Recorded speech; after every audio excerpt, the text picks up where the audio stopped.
ቤኒ በእርግጥ የእግዚአብሔርን ኃይል በሕይወቴ መለማመድ እፈልጋለሁ። ነገር ግን እንዴት ወደዚህ ሕይወት ውስጥ መግባት እንደምችል አላውቅም። እግዚአብሔርን እንደምወደው እሱም እንደሚወደኝ ባውቅም ጥማቴ ግን ጠለቅ ያለ ግንኙነት ከእግዚአብሔር ጋር እንዲኖረኝ ነው። ስለሱ ብቻ ሳይሆን እሱን ራሱን ማወቅም እፈልጋለሁ።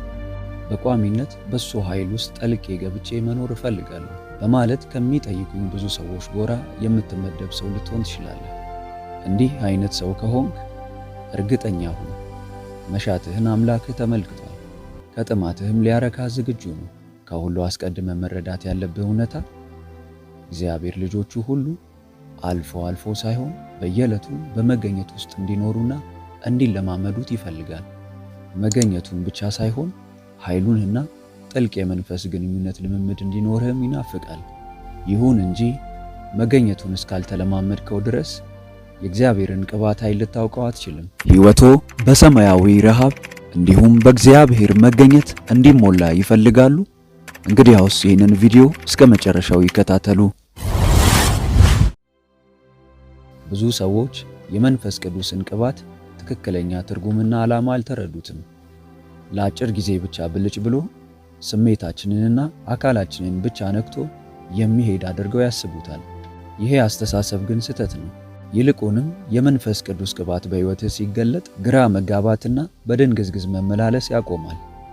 ሕይወትህም በማያዳግም ሁኔታ ይቀየራል።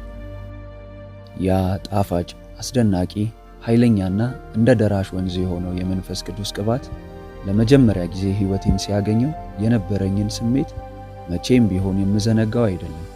በፍቅሩ ውስጥ ጠልቄና ፍቅሩን ለብሼ እንደነበር ነው የሚሰማኝ። የመገኘቱ ሙቀት ዙሪያዬን ከቦኝ ፍጹም ደህንነት ተሰምቶኝ ነበር። እሱ ውስጥ ዘልቄ ስገባም በዙሪያዬ የነበረው አካባቢዬ ደብዝዞ ትኩረቴ ሁሉ እሱ ላይ ብቻ ሆኖ ነበር። ማንነቱን በሚገባ ተረድቼ በፍቅሩና በቅርበቱ ተደንቄና በአጠቃላይ ሁኔታ ሁሉ ከአእምሮዬ በላይ ሆኖ ነበር። ውስጤ ጥልቅ ሰላም ተሞልቶ ከፍተኛ ፍንደቃ ውስጥ ነበርኩ። የመንፈስ ቅዱስን ቅባት ኃይል እየተለማመድከው ስትሄድ እግዚአብሔርን እኔ በገለጽኩትና በተለማመድኩበት መንገድ ልታውቀው ትችላለህ። በዛሬ ብቻ ሳትገደብ ነገም ሁልጊዜም ያንተው ይሆንልሃል። ለራስህ ሞተሃል። በእግዚአብሔር ፍጹም መገኘት ውስጥ በሙላት መኖር የምትችለው ራስህን ክደህ ፍጹም ባዶ ሆነ ስትገኝ ነው። ይህ ሲሆን ብቻ ነው በሐዋርያት ሥራ ምዕራፍ 1 ቁጥር 8 ላይ የተገለጸው የመንፈስ ቅዱስ ኃይል በሕይወትህ የሚፈጸመው። ይህን ቃል ወደፊት ባሉት ምዕራፎች ውስጥ አብራራዋል። በመገኘት ውስጥ ጠልቀህ ስትገባ ኃይሉ ውስጥህን ሞልቶ መፍሰስ ይጀምራል። በዚህ መጽሐፍ ውስጥ በጣም አስፈሪና የማይቻል ስለሚመስለው ስለ ራስ መሞት ወይም ራስን መካድ እገልጽልሃለሁ። እንዴት ለመጀመሪያ ጊዜ ቅባቱን እንደተለማመድኩትና እንዴትስ አድርጎ ሕይወቴን እንደቀየረው እነግርሃለሁ። በሌሎች መጽሐፍቶቼ እንደገለጽኩት ቅባቱን ስቀበል ሁኔታዎች ሙሉ በሙሉ መቀየር ጀመሩ። ከዚያሽ ቀን ጀምሮ ከእግዚአብሔር መንፈስ ጋር ያለኝ ግንኙነት በአንድ ጊዜ ወደ ጥልቅ ደረጃ ተሸጋገረ። የኑሮዬና የቀን ተቀን ውሎዬ ዋናው አካል ሆነ። ሁልጊዜ ማለዳ በሕይወቴ እንዲገለጥና ቀኑን ሙሉ አብሬው ማዋል እችል ዘንድ እንዲረዳኝ ሳልጠይቀው ከቤቴ አልወጣም። መንፈስ ቅዱስ በእያንዳንዱ የሕይወትህ ክፍሎች ውስጥ መግባት እንደሚፈልግ መረዳት ይገባሃል። የሕይወትህን ክፍሎች መንፈሳዊና ምድራዊ ብሎ ከፋፍሎ የሚለይ ሳይሆን በአጠቃላይ ያንተ የሆነው ሁሉ ይመለከተዋል። በሁሉም ነገር ውስጥ መግባት ይፈልጋል፣ መግባትም አለበት።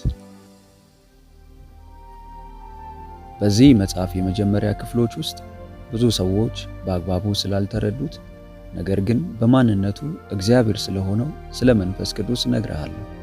ብዙዎች ከእሱ ጋር ከመነጋገርና ለደቂቃ እንኳን በማያቋርጥ አብሮነት ውስጥ ከመኖር ይልቅ መኖሩን እንኳን ዘንግተው በራሳቸው ሐሳብ ተጠምደው መኖር ይመርጣሉ። እንደነዚህ አይነት ሰዎች መለመንና መለማመጥ የሚያዘወትሩ ሲሆኑ መልሳቸውን ለመቀበል ግን በፍጹም ትዕግስት የላቸውም። ይህ ግን ትክክል አይደለም። መጽሐፍ ቅዱስ በያዕቆብ 4:8 ላይ ወደ እግዚአብሔር ቅረቡ እርሱም ወደ እናንተ ይቀርባል በማለት ከእሱ ጋር ቅርበት እንዲኖረን ያበረታታናል። ወደ እሱ በጥልቀት የመቅረቢያው ሰዓትም አሁን ነው። መንፈስ ቅዱስ ሆይ እነሆ በፊትህ ነኝ፣ ወደ እኔ መጥተህ አብሬህ ልራመድ። አብ አባቴ ለእኔ ያዘጋጀውን መልካም በረከት ሁሉ እንድቀበል እርዳኝ። የምትናገረኝን መስማትና ማስተዋል እንድችልም አግዘኝ። መንፈስ ቅዱስ ሆይና ብዬ መናገር ስጀምር በሕይወቴ ውስጥ ያለው ትርምስና ግራ መጋባት ይቆማል። ጨለማውም ጠፍቶ ብርሃን ይሆናል። ባዶው ልቤ በክብር ይሞላል። ጆሮዎቼም የአባቴን ድምፅ ለመስማት ይከፈታሉ። በመንፈስ ቅዱስ የመገኘት ሙላት ውስጥ እስካልሆንክ ድረስ የእግዚአብሔርን ድምፅ ልታገኘው አትችልም። መንፈስ ቅዱስ እግዚአብሔር ከሆነና ሁሉን የሚያውቅ ከሆነ ለምን ራሱ የሚያስፈልገንን አውቆ አይሰጠንም ብለህ ልትጠይቅ ትችላለህ። ለዚህ ጥያቄ መልሱ መንፈስ ቅዱስ ፍቅር ስለሆነ ፈቃድህን በሚጋፋና በሚያስገድድ ሁኔታ አሰራሩን ወደ ሕይወትህ ሊያመጣው አይፈልግም የሚል ይሆናል። በአንጻሩ መንፈስ ቅዱስ ሆይ የጸሎቴን መልሶች እንድቀበል እርዳኝ ብለህ መጸለይ ስትጀምር ግን የሰማዩ አባትህ የለመንከውን ልመናና ጸሎት በክርስቶስ ኢየሱስ በኩል እንድትቀበል ይረዳሃል። ይህ ሁኔታ መንፈስ ቅዱስ ካንተ ጋር ጥልቅ ኅብረት ማድረግ እንደሚፈልግ ያሳያል። ሙሉ በሙሉ የክርስቶስ አእምሮ እስኪኖርህ ድረስና እስከ መጨረሻው ድረስ ፍጹም ቋሚና ቀጣይነት ያለው ኅብረትና ግንኙነት ካንተ ጋር እንዲኖረው ይፈልጋል። አንደኛ ቆሮንቶስ ምዕራፍ 2 ቁጥር 16። መንፈስ ቅዱስ የሕይወትህ ዋነኛ ጉዳይ በሚሆንበት ወቅት ቅባቱና ኃይሉ በሙላት ባንተ ውስጥ የሚሰራበትን መንገድ ይከፍትልሃል። ጴጥሮስ፣ ያዕቆብና ዮሐንስ በደብረ ሲና ተራራ ላይ ከጌታ ጋር እንደነበሩ በማቴዎስ ወንጌል ምዕራፍ 17 ቁጥር 1 ላይ አንብበሃል። ደመና ወርዶባቸው ነበር። ደመናውስ ምን ነበር? መንፈስ ቅዱስ ነበር። በብሉይ ኪዳን ውስጥ በቤተ መቅደስ ላይ ይወርድ ስለነበረው ደመና ስታስብ ስለ መንፈስ ቅዱስ እያነበብክ እንደሆነ ልብ በል። ኦሪት ዘጸአት ምዕራፍ 40 ቁጥር 34። በሐዋርያት ሥራ ምዕራፍ 1 ቁጥር 9 ላይ እንደምናነበው ኢየሱስ ሲያርግ ደመና ተቀብሎታል። ይህም ደመና መንፈስ ቅዱስ ነበር። በተመሳሳይ ሁኔታ ኢየሱስ ወደ ምድር በሚመለስበት ጊዜ የሚገለጠው በደመና ነው። የሐዋርያት ሥራ ምዕራፍ 1 ቁጥር 11። ባየናቸው የደመና መገለጦች ላይ ድምፁ ከየት ነበር የሚመጣው? ከደመናው ውስጥ ነበር። የእግዚአብሔርን ድምፅ ወደ ልብህ ጥርት ባለ መልኩ የሚያመጣው መንፈስ ቅዱስ ነው።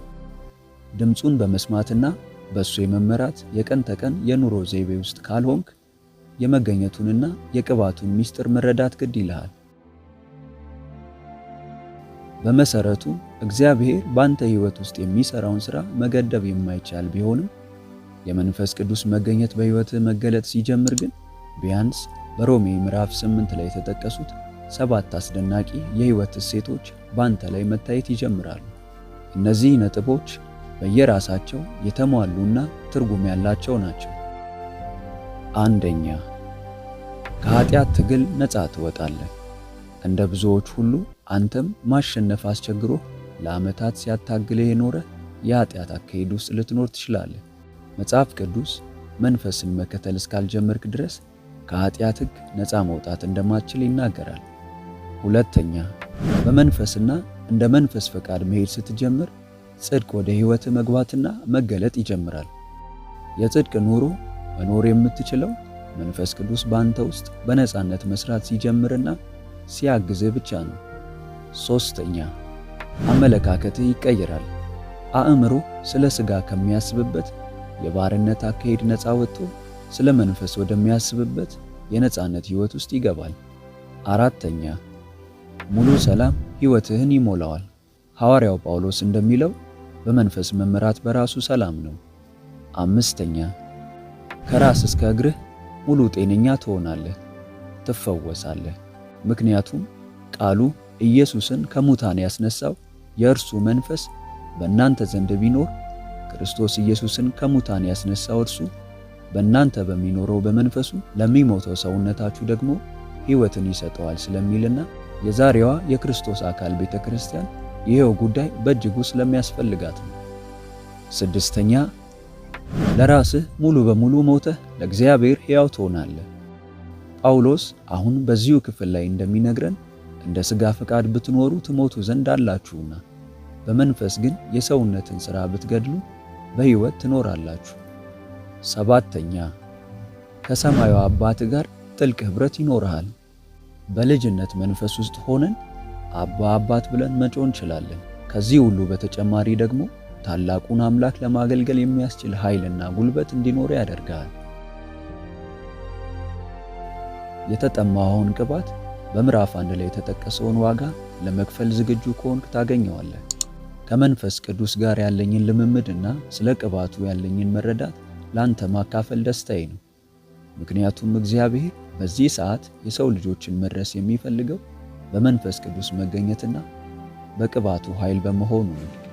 ይህ ጉዳይ ለኔ ደስታ እንደሆነ ሁሉ ላንተም ፍጹም ደስታ ይሆንልህ ዘንድ ጸሎቴ ነው።